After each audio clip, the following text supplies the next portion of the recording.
Shalom kekasih Tuhan, puji nama Tuhan. Kita boleh ada sampai saat ini semua karena kebaikan Tuhan, semua karena kemurahan Tuhan. Saya percaya Bapak Ibu Saudaraku yang terkasih, Tuhan Yesus tidak pernah meninggalkan kita. Dialah perisai kita, Dialah pelindung kita, bahkan Dialah sumber kekuatan kita. Mari malam hari ini kita siapkan hati kita untuk kita lebih lagi dekat dengan Dia, lebih lagi meninggikan Tuhan, menyembah Tuhan dengan segenap hati. Bapak yang baik, terima kasih Tuhan. Kami boleh ada sampai saat ini semua karena kebaikan-Mu, semua karena kemurahan-Mu ya Bapa. Kami sehat saat hari ini Tuhan, itu semua karena kebaikan-Mu juga. Terima kasih Bapak, terima kasih karena kami percaya Engkaulah perisai kami, Engkaulah pelindung kami ya Bapak. Engkaulah sumber kekuatan kami, sehingga kami boleh bertahan sampai kesudahan datang yang kedua kalinya. Terima kasih Bapak, terima kasih. Kami percaya Engkau Allah menyertai setiap kami anak-anak-Mu yang mengasihi Engkau ya Bapa. Terpuji nama-Mu Tuhan, di dalam nama Tuhan Yesus. Haleluya.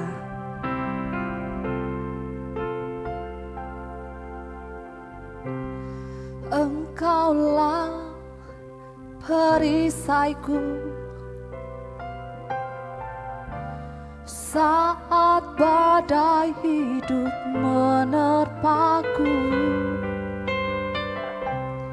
Firman-Mu di dalamku tenangkan jiwaku.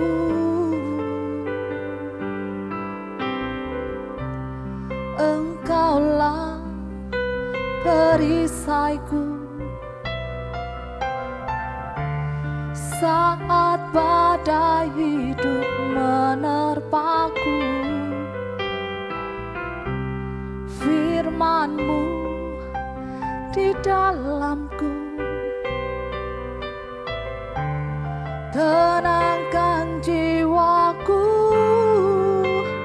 Ku kan berdiri di tengah badai dalam kekuatan yang Kau berikan. Sampai kapanpun ku kan bertahan, karena Yesus selalu menopang. Ku kan berdiri di tengah badai dalam kekuatan yang Kau berikan. Sampai kapanpun ku kan bertahan, karena Yesus selalu menopang hidupku.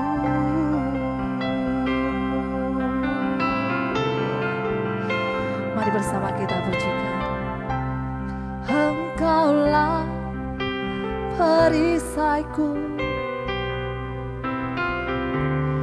saat badai hidup menerpaku. Firman-Mu di dalamku tenangkan jiwaku.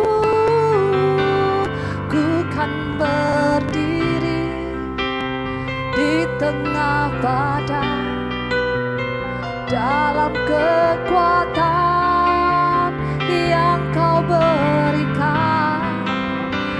Sampai kapanpun ku kan bertahan, karena Yesus selalu menopang. Ku kan berdiri di tengah badai dalam kekuatan yang Kau berikan. Sampai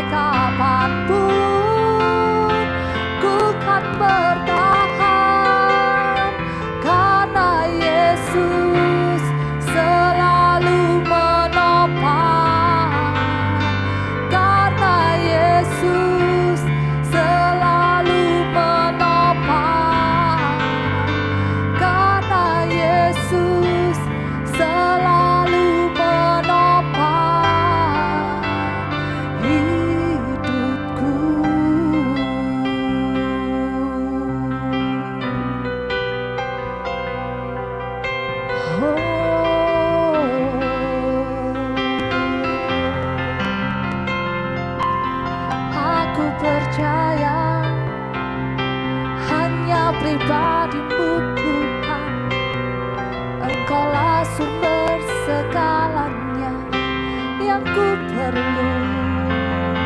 Engkaulah kekuatan, Kau yang menopangku.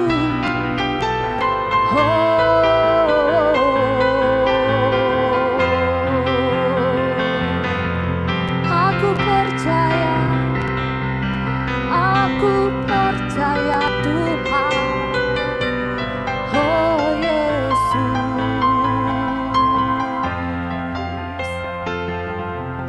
Shikiara lava, shikiara lama. Shikiara lava, shikiara lama.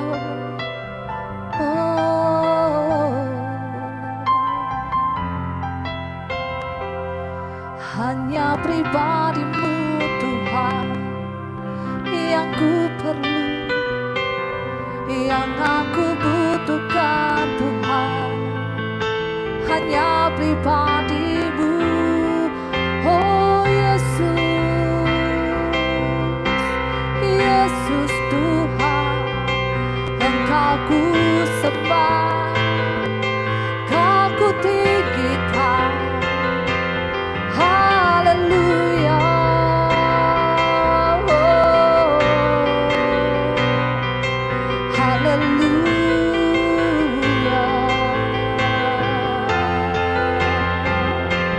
Kau tak pernah tinggalkan kami, Kau sertai kami, Kau ada bersama kami, oh Yesus Tuhan. Aku percaya Kau yang menopang kami, Engkaulah perisaiku, Engkaulah pelindungku, hanya Engkau Tuhan. Haleluya, haleluya. Engkau segalanya Tuhan buat hidup kami. Hanya pribadi-Mu Tuhan yang kami perlu. Sebab kami tahu yang terbaik Kau pasti memberikan Tuhan bagi setiap kami yang mengasihi Engkau dan mencintai Engkau ya Bapa.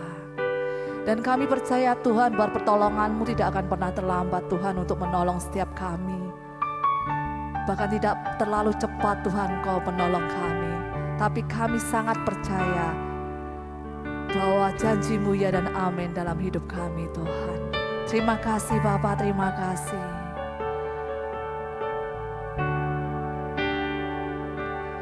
Takkan pernah terlambat pertolongan-Mu, takkan pernah terlelap Kau menjagaku. Kaulah segalanya yang ku perlu di setiap jalanku, sebab Engkau Allah yang tahu yang terbaik di dalam hidupku. Takkan pernah terlambat pertolongan-Mu, takkan pernah terlelap Kau menjagaku.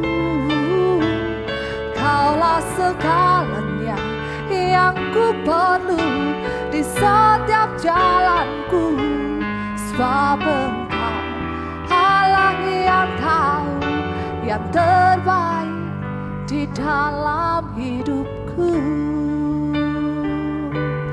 Takkan pernah terlambat pertolongan-Mu, takkan pernah terlelap Kau menjagaku. Kaulah segalanya yang ku perlu di setiap jalanku, sebab Engkau Allah yang tahu yang terbaik di dalam hidupku. Sebab Engkau Allah yang tahu yang terbaik. Sebab Engkau Allah yang tahu yang terbaik, sebab Engkau Allah yang terbaik di dalam hidupku.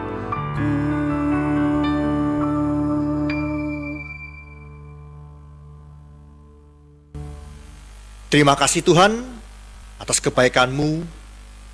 Kami percaya Tuhan, dalam ibadah doa malam streaming ini, meskipun kami berjauhan satu dengan yang lain, tidak bisa bertatap muka secara langsung, tapi kami percaya Tuhan, bahwa kebaikan-Mu tetap nyata di dalam hidup kami, dan tak akan pernah terlambat pertolongan-Mu dalam hidup kami. Kami percaya Tuhan, biarlah Tuhan Kau terus memimpin kami Tuhan dalam kehidupan kami. Jika kami akan mendengarkan sebagian dari firman-Mu, urapi hamba-Mu yang akan menyampaikan firman-Mu. Biarlah apa yang disampaikan hanya karena Kau saja Yesus.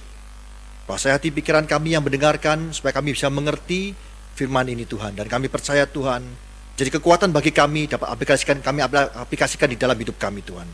Terima kasih Tuhan. Di dalam nama Tuhan kami berdoa, haleluya, amin. Shalom saudara-saudari terkasih di dalam Yesus Kristus. Kita hari-hari ini masih di dalam masa untuk social distancing, pembatasan jarak terkait dengan pandemi COVID-19. Sebagai orang percaya mungkin kita bisa mengerti bahwa apapun yang terjadi dalam hidup kita itu bukan suatu kebetulan. Di dalam Roma 8 ayat 28, kita tahu bahwa Allah turut bekerja dalam segala perkara untuk mendatangkan kebaikan bagi setiap orang yang percaya kepadanya. Hari-hari ini kita bisa belajar untuk merenungkan apa yang terjadi hari-hari ini. Dan banyak-banyak waktu. Mungkin orang berkata seperti ini, banyak hal-hal yang tidak baik terjadi karena kasus pandemi ini. Tapi kalau kita renungkan baik-baik, ada banyak hal yang bisa kita ambil hikmahnya dengan kasus pandemi ini. Ada beberapa hal yang saya bisa catat di sini. Corona bisa mengakibatkan banyak orang untuk memulai pola hidup bersih. Karena kasus pandemi ini, banyak orang sekarang mulai belajar untuk pola hidup bersih. Ya. Seringkali cuci tangan, ya. Menjaga kebersihan. Ya. Setiap kali kita mau ke satu tempat, harus cuci tangan dulu. Ya, ini suatu kebiasaan yang baik yang saya kira dilakukan hari-hari ini. Terus yang kedua, corona bisa mengakibatkan segala macam polusi berkurang. Saya banyak mendapat berita-berita dari media massa, karena kasus corona ini, hari-hari ini di seluruh dunia, tingkat polusi menurun. Baik polusi udara, polusi kebisingan, itu menurun Bapak Ibu Saudara. Lalu dengan corona ini kita dapat melihat bahwa kita mulai mengatur kehidupan kita untuk menjaga kesehatan kita dengan baik. Tidak jajan sembarangan di luar, ya.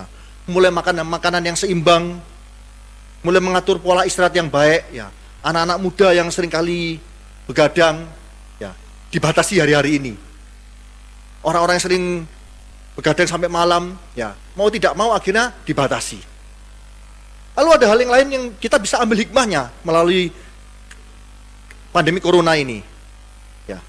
Banyak sekali keluarga-keluarga mulai terjadi rekonsiliasi Bapak Ibu Saudara. Ayah-ayah yang kadang-kadang sibuk dengan pekerjaan dan kehidupannya sehari-hari, kehidupan pribadinya, mulai belajar untuk bertanggung jawab. Ya. Karena harus mengerjakan pekerjaan-pekerjaan di rumah. Ada yang mulai banyak interaksi dengan keluarga, dengan anak dan istri. Ya. Belajar bersama, ada pemulihan dalam keluarga, berdoa bersama, membaca firman bersama, dan itu hal yang baik, saya kira. Terus yang terpenting adalah kita mulai banyak waktu untuk berdoa Bapak Ibu Saudara. Kita banyak merenung firman Tuhan. Dan saya percaya, di saat kita mulai merenung firman Tuhan, Tuhan akan banyak berbicara. Beberapa saat yang lalu, saya juga melihat dan membaca, ya melihat di televisi, khotbah-khotbah dari hamba-hamba Tuhan senior. Dan itu menguatkan saya. Untuk itu pada malam hari ini, saya mulai akan memberikan suatu firman Tuhan untuk menguatkan Bapak Ibu Saudara, bagaimana kita sebagai orang percaya harus punya standar kehidupan. Saya berikan judul standar hidup orang beriman. Supaya apa? seharusnya kita paham dan sadar apapun kejadian dalam hidup kita hari-hari ini. Proses yang Tuhan izinkan dalam hidup kita sebagai orang percaya, itu seharusnya membuat kita memperbaiki diri kita semakin hari semakin baik. Kehidupan orang Kristen atau orang percaya seharusnya punya grafik yang selalu naik. Bukan naik turun dan terus menurun, tetapi naik dan naik menjadi lebih baik di dalam Tuhan. Dan kita bisa lihat hari-hari kita mulai belajar. Banyak anak Tuhan di seluruh dunia mulai berdoa. Mereka mulai doa sepakat, meminta ampun kepada Tuhan, mulai sungguh-sungguh dalam Tuhan. Dan itu sesuatu yang baik, Bapak Ibu Saudara. Itu tadi saya katakan bahwa kita akan belajar di malam hari ini mengenai standar hidup kehidupan orang percaya. Karena seringkali kita sebagai orang percaya tidak lebih baik daripada orang-orang di luar. Dan ini harus kita kembalikan sebagai gereja Tuhan hari-hari ini. Kita punya standar hidup yang lebih baik. Lebih baik daripada orang-orang yang belum mengenal Tuhan. Kita nanti akan baca di dalam Titus 2 ayat 11-15. Meskipun tidak saya baca keseluruhan, tapi saya akan uraikan satu persatu. Kita akan belajar bagaimana seorang percaya harus punya standar kehidupan. Ada 3 hal yang kita bisa pelajari di dalam Titus 2 ayat 11-15. Apa standar hidup yang harus kita capai sebagai orang percaya? Yang pertama di dalam Titus 12, dalam Titus 2 ayat 12.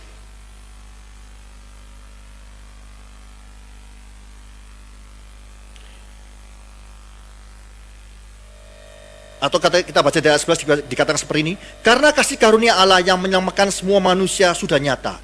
Memang sudah nyata bahwa kasih karunia Allah disediakan bagi kita melalui anaknya. Di ayat ke-12 dikatakan, ia mendidik kita supaya kita meninggalkan kefasikan dan keinginan-keinginan duniawi. Yang pertama yang harus kita pahami menjadi standar orang percaya adalah, ia mendidik kita supaya kita meninggalkan kefasikan dan keinginan duniawi. Yang berbicara apa, Bapak Ibu Saudara? Kita harus meninggalkan dosa dan keinginannya. Bapak Ibu Saudara, di saat kita percaya Yesus sebagai juru selamat, secara otomatis pada waktu kita percaya Yesus, lalu kita dibaptiskan di dalam nama Yesus, kita seharusnya sudah keluar dari kehidupan lama kita, masuk kepada kehidupan yang baru, dan meninggalkan dosa-dosa lama kita. Tetapi iblis seringkali menggoda kita untuk kembali kepada kehidupan lama ini. Dan ini yang harus kita perangi setiap hari, Bapak Ibu Saudara. Di dalam Matius 26 ayat 41 dan juga di Markus 14 ayat 38, kedua ayat ini berbicara hal yang sama. Dikatakan seperti Matius 26 ayat 41, berjaga-jagalah dan berdoalah supaya kamu jangan jatuh ke dalam pencobaan. Roh memang penurut tapi daging lemah. Ini Bapak Ibu Saudara yang harus kita pahami. Roh kita, roh kudus yang ada dalam diri kita itu begitu kuat untuk membawa kita untuk berhati-hati, mengingatkan kita. Tetapi daging kita lemah. Ini Yesus katakan sendiri. Dan ini harus kita perangi setiap hari. Contoh sederhana yang saya ambil adalah seperti pernyataan adalah dusta. Kita belajar untuk menyatakan kebenaran setiap hari dengan tidak berdusta. Tetapi kadang-kadang kita bisa tidak sengaja berdusta. Tidak ada orang yang sempurna, tetapi saya percaya kalau kita mau, Tuhan akan arahkan kita untuk benar-benar hidup dalam kebenaran dengan tidak berdusta. Dan ini yang peperangan yang kita menangkan setiap hari. Dan masih banyak hal-hal yang lain yang saya tidak bisa jelaskan dengan detail, tetapi kita belajar. Saya percaya dengan Roh Kudus ada dalam diri kita, ada hal-hal yang tidak baik yang kadang-kadang itu bisa timbul kembali. Kalau kita tidak perangi dengan mematikan daging, ya, dengan minta kekuatan dari Tuhan, itu bisa, iblis itu bisa menggoda kita dan kita kepleset, Bapak Ibu Saudara. Itu yang pertama. Dia mendidik kita supaya meninggalkan dosa dan keinginannya. Karena iblis selalu berusaha mengganggu kita. Lalu yang kedua, apa standar kedua yang Tuhan inginkan dalam hidup kita? Di dalam ayat 12b, Titus 2, ayat 12b, dikatakan seperti ini, supaya kita hidup bijaksana, adil dan beribadah di dalam dunia sekarang ini. Kita hari-hari ini hidup di dalam dunia yang lagi tersekam oleh pandemik Corona COVID-19. Nah, Tapi kita harus belajar untuk membangun pola hidup yang baru. Di dalam Roma 6 ayat 4, dikatakan seperti ini Bapak Ibu Saudara. Roma 6 ayat 4. Dengan demikian kita dikuburkan bersama-sama dengan dia oleh baptisan dalam kematian, supaya sama seperti Kristus telah dibangkitkan dari antara orang mati oleh kemuliaan Bapa. Demikian juga kita akan hidup dalam hidup yang baru. Kalau kita menyadari bahwa kita sudah dibaptis, kita mematikan kehidupan lama kita harus masuk dalam kehidupan yang baru Bapak Ibu Saudara. Nah, ciri-ciri dari kehidupan yang baru, pola hidup yang baru adalah, kalau kita lihat di dalam Titus 2 ayat 12b, yang pertama adalah hidup yang bijaksana, yaitu hidup yang melalui hidup kita mau belajar melakukan firman Tuhan. Ini cara pola hidup yang bijaksana. Artinya apa? Kita belajar. Melalui firman Tuhan kita mengerti hal-hal yang baik yang harus kita lakukan. Contoh, firman Tuhan katakan kita melepaskan pengampunan, kita tidak memegang kepahitan atau tidak sakit hati. Itu pola hidup yang baru. Seringkali kita dalam kehidupan kita bermasyarakat, ada tekanan-tekanan yang membuat kita sakit hati atau kepahitan. Terutama di dalam keluarga, di dalam orang-orang yang pertemanan kita, dan banyak hal mungkin dalam pekerjaan kita. Tapi Tuhan katakan kita harus belajar untuk hidup yang baru, yaitu melepaskan pengampunan. Dan ini kita harus lakukan itu Bapak Ibu Saudara. Kita belajar untuk minta kekuatan dari Tuhan untuk belajar, kita hidup bijaksana. Tidak melakukan hal yang bertentangan dengan firman Tuhan. Salah itu dengan apa? Dengan tadi nih saya bilang belajar untuk melepaskan pengampunan. Lalu yang kedua, belajar berlaku yang adil. Itu ciri kedua. Kita menjadi pelaku keadilan dalam kehidupan kita. Berapa banyak dalam kehidupan kita sehari-hari ini yang zaman milenial ini, berapa banyak orang menjadi egois dan menjadi tidak adil dalam kehidupan kita, terutama dalam keluarga kita. Berapa banyak kadang-kadang kita sebagai orang tua kita egois, sebagai anak kita egois dan tidak berlaku adil. Karena di dalam keluarga, saya tidak bicara adil yang lain dulu, kita bicara dalam keluarga saja. Kita adil. Sebagai bapak kita harus melakukan yang adil kepada anak dan istri, membagi kasih. Sebagai istri menjadi penopang, sebagai suami, sebagai anak-anak menghormati orang tua. Itu perlakuan yang adil. Kita belajar. Ada satu contoh yang bisa kita pelajari dalam perjanjian lama. Di dalam kehidupan keluarga Yakub, dalam Kejadian 29, kalau Bapak Ibu Saudara baca, itu bagus. Kejadian 29 itu menceritakan bagaimana Yakub mempunyai 4 orang istri, 12 anak laki dan 1 anak perempuan. Di saat itu dia tidak, di situ ada hal yang membuat dia tidak adil, pilih kasih. Dan karena pilih kasih ini, karena dia mengasihi Yusuf, dan akhirnya terjadi suatu percecokan di dalam rumah tangga ini. Dan kita bisa baca di sana bahwa banyak perselisihan dan banyak hal yang buruk terjadi di dalam keluarga ini. Kalau kita tidak berlaku adil dalam keluarga kita, maka itu tidak ada damai sejahtera di dalam keluarga kita. Kita belajar untuk berlaku adil ini. Lalu yang ketiga di dalam bagaimana kita membangun pola hidup yang baru adalah membangun ibadah yang benar, di mana kita melakukan ibadah yang sungguh-sungguh, doa yang sungguh-sungguh. Hari-hari ini waktu yang sangat baik untuk kita berdoa sungguh-sungguh, ibadah yang sungguh-sungguh di dalam Tuhan. Ada istilahnya meme dikatakan ada guyonan di dalam di WhatsApp dan segala macam seperti ini Bapak Ibu Saudara, dikatakan pada waktu kita diizinkan ibadah, pada waktu belum terjadi pandemik ini, orang pada waktu ibadah banyak seringkali malah guyonan dengan HP, ibadah tidak serius. Mereka bermain HP, WA-an, kadang-kadang banyak hal. Facebookan pada waktu ibadah berlangsung. Nah, lalu lucunya pada waktu disuruh ibadah streaming, banyak orang yang tidak suka, kepengen ibadah secara real. Jadi ini hal yang lucu Bapak Ibu Saudara. Pada waktu dibuat ibadah benar-benar ibadah bersama-sama, mereka bermain HP. Pada waktu dibuat ibadah streaming yang memang harus pakai gadget, mereka malah merasa tidak nyaman. Ini hal yang lucu. Tapi kita belajar Bapak Ibu Saudara, ayo, ini kesempatan yang baik. Kita kembalikan kasih Tuhan, kasih kita kepada Tuhan, kasih yang mula-mula ini. Membangun ibadah yang sungguh-sungguh di dalam Tuhan. Saya percaya, di saat kita dengan seluruh keluarga kita membangun pola hidup yang baru ini, kasih karunia Tuhan yang sudah dinyatakan pada kita akan lebih dan lebih lagi. kita akan mulai menjadi keluarga-keluarga yang berbahagia. Ya. Setelah melewati masa pandemi ini, saya percaya dan yakin, pada waktu itu kita membangun pola hidup yang baru bersama keluarga kita, akan ada perbedaan yang sangat antara orang yang sungguh-sungguh dalam Tuhan dan tidak sungguh-sungguh dalam Tuhan. Itu poin kedua dari bagaimana kita mencapai standar kehidupan orang percaya. Lalu yang terakhir, di dalam ayat ke-13 dalam Titus 2,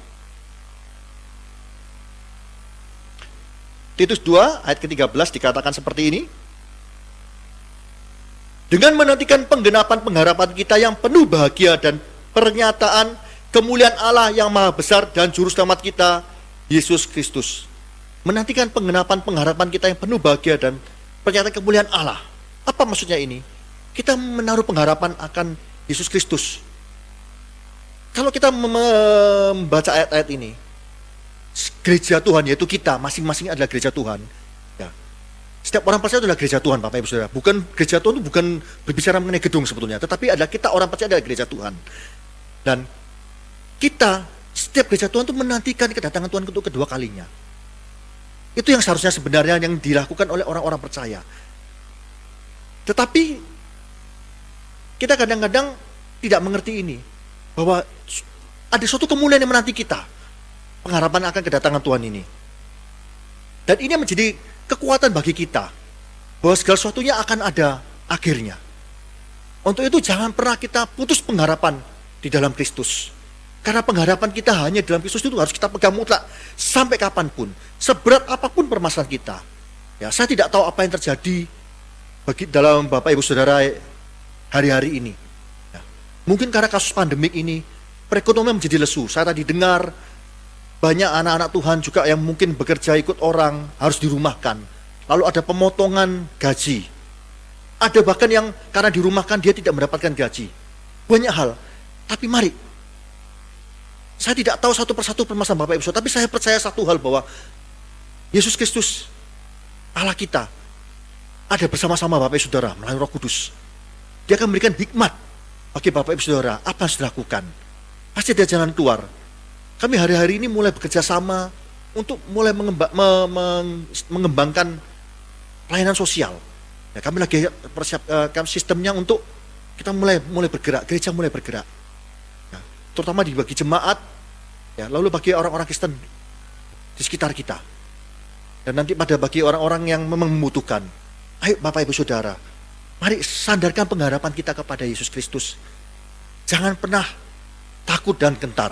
Seperti khotbah saya yang lalu, jangan pernah takut dan gentar. Kalau kita takut dan gentar, ya, iblis akan bekerja begitu rupa dan membuat imun kita akan berkurang. Tidak bisa membentuk imun dalam tubuh kita. Mari Bapak Ibu Saudara, dengan kasus pandemik COVID-19 ini, kita belajar. Kita mulai menaikkan standar kehidupan kita sebagai orang beriman. Jangan lagi kita hidup biasa-biasa saja, tapi kita mulai meningkatkan iman kita. Saya percaya Tuhan akan berikan jalan keluar bagi setiap kehidupan kita. Amin. Mari kita berdoa. Terima kasih Tuhan atas kebaikan-Mu dalam hidup kami.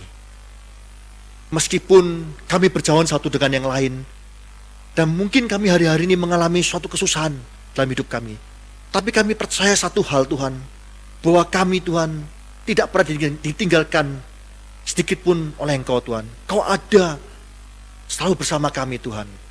Untuk kami akan belajar Tuhan untuk menaikkan standar hidup kami sebagai orang percaya, menaikkan standar iman kami dalam hidup kami, sehingga kami menjadi orang-orang yang sungguh-sungguh di dalam Engkau, meninggalkan dosa dan keinginannya.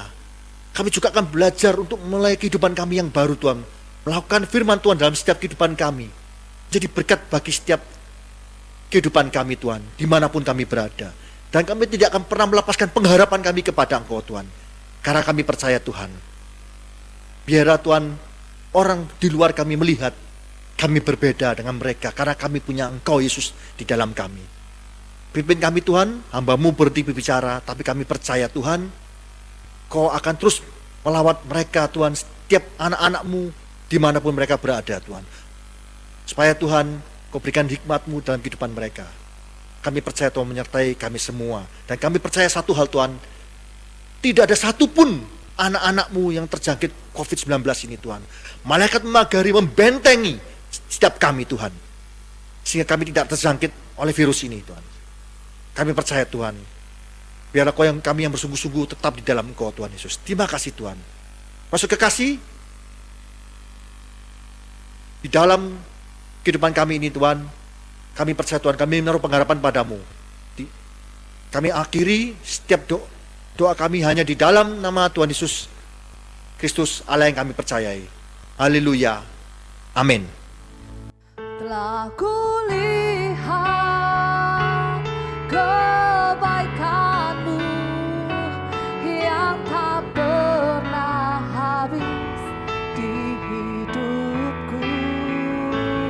Ku berjuang sampai akhirnya Kau dapati aku tetap setia. Telah kulihat kebaikan-Mu yang tak pernah habis di hidupku. Ku berjuang sampai akhirnya Kau dapati aku tetap setia. Kau dapati aku tetap setia. Kau dapati aku tetap setia.